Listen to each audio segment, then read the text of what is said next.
Monsieur le secrétaire général de la JUCAF, Mesdames et Messieurs les présidents et présidentes, Madame Salwa Majouz, la conseillère responsable du musée. Mon sujet, c'est l'héritage historique de la Cour de cassation du Liban. La fin de la Première Guerre mondiale se termina par la victoire des Alliés et l'effondrement de l'Empire ottoman après une présence de plus de 4 siècles au Proche-Orient, ce qui a abouti à un grand vide au niveau institutionnel judiciaire, car les pourvois en cassation contre les décisions rendues par les juridictions des provinces de l'Empire déchu, entre autres celles qui vont former le territoire de l'État du Grand Liban instauré par la France et proclamé le 1er septembre 1920 du perron de la résidence dépeint à Beyrouth, le haut commissaire de la République française, le général Henri Gouraud, ne peuvent plus être portés devant la Cour de cassation située à Constantinople, capitale de l'Empire ottoman déchu. Donc, il fallait remédier à cette situation. En effet, les autorités françaises ont pris l'initiative de créer un tribunal supérieur résidant à Beyrouth, faisant fonction de Cour de cassation jusqu'à nouvel ordre. Il s'agit de l'arrêté numéro 452 du 17 juin 1919, signé par le colonel Léon Copin, la création de la Cour de cassation libanaise, la plus ancienne parmi les cours suprêmes judiciaires des pays du Levant, a précédé l'État du Grand Liban et l'organisation judiciaire dont l'arrêté 1210 du 20 avril 1920 relatif à la composition et au fonctionnement et attribution du tribunal supérieur et l'arrêté 641 du 18 septembre 1919 relatif à la constitution du dit tribunal en conseil disciplinaire. D'autre part, en vertu de l'arrêté 954 du 15 juillet 1921, le haut commissaire de la République française, le général Henri Gouraud, avait décidé que ce tribunal devait désormais fonctionner sous la dénomination de Cour de cassation et sa compétence éditoriale, selon cet arrêté, comprendra normalement les territoires du Grand Liban et continuera à titre provisoire à s'étendre au territoire des Alaouites et au Saint-Jacques autonome d'Alexandrie. Donc la compétence précitée était large, elle dépassait provisoirement les territoires libanais. Par ailleurs, la Cour de cassation libanaise était présidée dès sa création en 1919 par le premier président Nejib Bey Abou Souhan, dont le mandat dura jusqu'en 1932. Plusieurs arrêts ont été rendus par la dite Cour. À titre d'exemple, le premier rendu le 5 novembre 1919 a rejeté le pourvoi en cassation d'un jugement rendu par le tribunal de première instance de l'attaquer en série, au motif que ce jugement, susceptible au préalable d'un recours en appel, ne pouvait faire l'objet d'un recours en cassation. D'autre part, la Cour de cassation ou Haute Cour de justice a été créée au sein de la Cour de cassation par l'arrêté 1905 promulgué le 12 mai 1923 par le gouverneur du Grand Liban, bientôt 100 ans, le général Albert Trabou, en tant que haute cour d'exception, siégeant au palais de justice à Beyrouth pour juger les crimes commis postérieurement au 15 avril 1923 sur le territoire du Grand Liban. Par ailleurs, la fonction du ministère public près la dite cour était assurée par le procureur général près la Cour de cassation. Les dispositions du Code de procédure pénale en matière criminelle étaient applicables devant la Cour précitée. L'action civile pouvait être poursuivie en même temps que l'action publique devant la dite Cour, qui constituait la plus haute juridiction pénale criminelle libanaise compétente pour juger en premier et dernier ressort. Elle était présidée dès sa création en 1923 par le premier président Nejib Bey Abou Souhan et comprenait comme membres 4 éminents magistrats, Cheikh Chara El-Khouri, futur président de la République libanaise, Saïd Bey Zaineddin, Nejib Bey Kabbani et Choukri Kardahi, futur premier président de la Cour de cassation. D'autre part, quant à l'évolution de la Cour de cassation libanaise, il faut mentionner les périodes suivantes. En 1930, sa compétence fut limitée aux affaires criminelles, la Chambre civile étant supprimée pour manque de magistrats. Par la suite, en 1934, sa compétence fut restaurée dans son intégralité, mais en 1939, au début de la Seconde Guerre mondiale, la Cour de cassation fut supprimée. Elle a été remplacée en 1944 par une cour d'appel spéciale d'unification de la jurisprudence. Par la suite, ce n'est qu'en vertu de la loi du 10 mai 1950 de l'organisation judiciaire que la Cour de cassation a été de nouveau établie, entraînant la suppression de la cour d'appel spéciale. Elle comprenait 3 chambres, civile, pénale et administrative, cette dernière fut supprimée en 1953 avec le rétablissement du Conseil d'État. Depuis lors, la dite cour n'a cessé d'évoluer. En 1961, elle déménage du Grand Sérail situé au centre-ville de Beyrouth au palais de justice de Beyrouth, son siège actuel. Elle est désormais régie par la loi d'organisation judiciaire et à partir de l'année 1983 par le Code de procédure civile. En définitive, par un décret de l'année 1999. Le nombre de ces gens s'éleva à 11 au lieu de 8 et donc aussi celui des juges, ces gens à la dite cour. Mais la 11e, jusqu'à présent, est vacante. Donc, il n'y a en fait que 10 chambres. Par ailleurs, il faut mentionner que le premier président de la Cour de cassation, M. Mounir Hnain, a signé avec son homologue français, le premier président, M. Guy Canivet, la convention de jumelage entre les deux cours à Beyrouth en 2001, puis par la suite, les 4 premiers présidents, messieurs Antoine Kher, Ghalib Ghanem, Jean Fahed et Souhel Aboud, ont présidé successivement l'Association des cours suprêmes judiciaires francophones, la JUCAF. Enfin, la célébration du premier centenaire de la création de la Cour de cassation libanaise au temps du premier président M. Jean Fahed a eu lieu le 12 juin 2019 au palais de justice de Beyrouth, à la grande chambre de la dite cour, en présence du président de la République, le général Michel Aoun, le président du Parlement, M. Nabil Berri, et le président du Conseil des ministres, M. Saad Hariri, et en présence d'un grand nombre de personnalités arabes et francophones, dont le premier président de la Cour de cassation française, M. Bertrand Louvel, et le procureur général près la dite cour, M. François Moulin.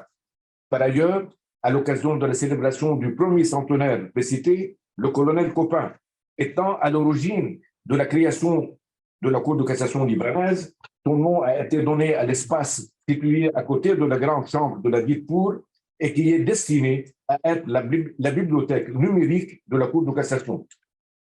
Cette dernière étant la Cour judiciaire suprême, a pour mission de veiller à l'application et à la bonne interprétation de la loi par les tribunaux de fond. Par conséquent, quel est son rôle et qu'en est-il de son contrôle sur les juridictions inférieures? Si je parle de l'histoire, il faut aussi parler de la situation actuelle. Donc, le rôle de la Cour de cassation, malgré le tumulte politique actuel, aggravé par une crise économique désastreuse au Liban, la Cour de cassation continue à maintenir les principes de base d'un État de droit, car sa jurisprudence, en tranchant les litiges en dernier ressort, crée le droit lorsqu'elle est confrontée à des lacunes ou obscurités de la loi. Et par ailleurs, les juges du fond ont tendance, en raison de la hiérarchie judiciaire, à ne pas contredire ces arrêts sous peine de voir leur jugement cassé, ce qui renforce sa jurisprudence et la stabilité de sa doctrine. Et cela n'est pas considéré comme une atteinte au principe de la séparation des pouvoirs, ni aux attributions du législateur, car la Cour de cassation contribue par nécessité à compléter les textes de loi. Le contrôle de la Cour de cassation sur les juridictions inférieures. Donc, ça, c'était le rôle de la Cour. Maintenant, le contrôle. Il se fait à travers les cas d'ouverture de cassation énumérés limitativement dans l'article 708 du Code de procédure civile libanais, qui se ramène principalement à la violation de la loi. À l'issue du contrôle, la Cour de cassation rend un arrêt de rejet ou de cassation, et dans les deux cas, l'arrêt a une force juridictionnelle absolue. En cas de rejet du pouvoir, en cas de rejet, l'arrêt d'appel devient irrévocable en vertu de l'article 731 du Code de procédure civile libanais et en vertu de l'alinéa 3 de l'article 553 du même code, cet arrêt acquiert la force de chose jugée. En cas de cassation, l'arrêt d'appel est annulé et il n'y aura pas renvoi devant le juge du fond, et c'est à la Cour de cassation de juger le procès en fait et en droit, en appliquant les règles applicables devant la Cour d'appel, à l'exclusion des points que le pourvoi n'aura pas soulevés. C'est l'article 734 du Code surmentionné. D'autre part, il faut mentionner que des conflits peuvent naître à l'occasion de recours soulevant des problèmes identiques concernant la compétence de plusieurs chambres de la dite Cour, car les attributions de certaines chambres ne dépendent pas seulement de la nature des affaires foncières, civiles, sociales ou pénales, mais encore d'un découpage géographique par rapport au Liban. Donc, Pour parer au risque de divergence de jurisprudence entre ces différentes chambres, ainsi qu'entre certains tribunaux de compte, tant judiciaires que religieux, le législateur a institué l'Assemblée plénière de la Cour de cassation, qui est l'autorité suprême de cette Cour. Elle est présidée par le premier président de la dite Cour et comprend comme membres tous les présidents de chambre. Cependant, le quorum exigé par la loi pour la régularité des réunions de l'Assemblée se limite à la présence du président, c'est-à-dire le premier président de la Cour de cassation et 4 présidents de chambre. Elle a, par son arbitrage, un rôle régulateur et unificateur de la jurisprudence. En effet, il ressort de l'alinéa 2 de l'article 95 du Code de procédure civile libanais que le renvoi devant l'Assemblée plénière s'opère par décision de la Chambre de la Cour de cassation saisie d'une affaire dont la solution implique la consécration d'un principe juridique important ou de nature à entraîner une contradiction avec des décisions antérieures. Par conséquent, lorsque la décision est rendue par l'Assemblée plénière, la dite Chambre peut trancher rapidement la question de principe, justement en se basant sur cette décision et unifier ainsi la jurisprudence mettant fin à une controverse. De même, il résulte de l'article 5 de l'article précité que le procureur général près la Cour de cassation peut saisir l'Assemblée plénière d'un recours en cassation dans l'intérêt de la loi. L'erreur commise par l'arrêt attaqué peut ainsi être corrigée par la dite Assemblée, ce qui contribue à la formation de la jurisprudence.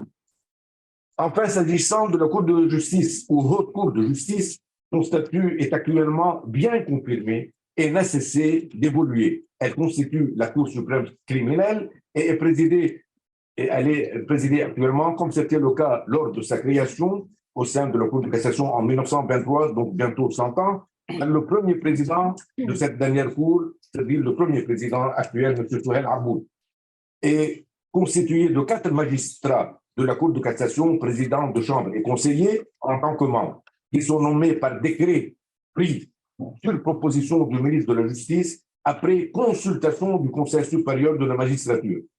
Il faut mentionner ici que la nouvelle étape législative concernant cette consultation consolide l'indépendance de la justice et constitue une sorte de barrière à l'ingérence du pouvoir politique dans les affaires de la justice. D'autre part, le ministère public auprès de la Cour de justice est représenté par le procureur général près la Cour de cassation ou celui qui chargera de le remplacer parmi ses adjoints. La dite Cour est saisie en vertu d'un décret pris en Conseil des ministres qui décide des affaires qui lui sont déférées, notamment lorsqu'il considère que ces affaires se rapportent à la sûreté de l'État et que la procédure judiciaire doit être par conséquent rapide. En effet, la mission de la Cour de justice commence à compter de la date de publication de ce décret et sa compétence actuelle est définie par l'article 356 du Code de procédure pénale libanais. Elle est compétente principalement pour juger les affaires, pour juger les atteintes, c'est-à-dire l'affaire en tant qu'atteinte à la sécurité intérieure et extérieure de l'État. Elle statue en dernier ressort à l'unanimité ou à la majorité des voix. En conclusion, il faut mentionner qu'une association a été créée en 2018 au sein de la Cour de cassation sous le nom de l'Association libanaise pour le patrimoine de la Cour de cassation et la diffusion de sa culture. Elle est présidée actuellement par le premier président honoraire de la dite Cour, M. Ghalib Ghanem, et a, comme ce qui suit, organisé des séminaires, conférences, réunions et recherches sur divers sujets juridiques et judiciaires se rapportant au rôle de la Cour de cassation, collecter les documents se rapportant au patrimoine de la dite Cour, les conserver et les diffuser. Publier des recueils juridiques comprenant les principaux arrêts rendus par la Cour précitée qui sont commentés. La dite association exerce ses activités en concertation avec le premier président de la Cour de cassation. Je vous remercie de votre attention.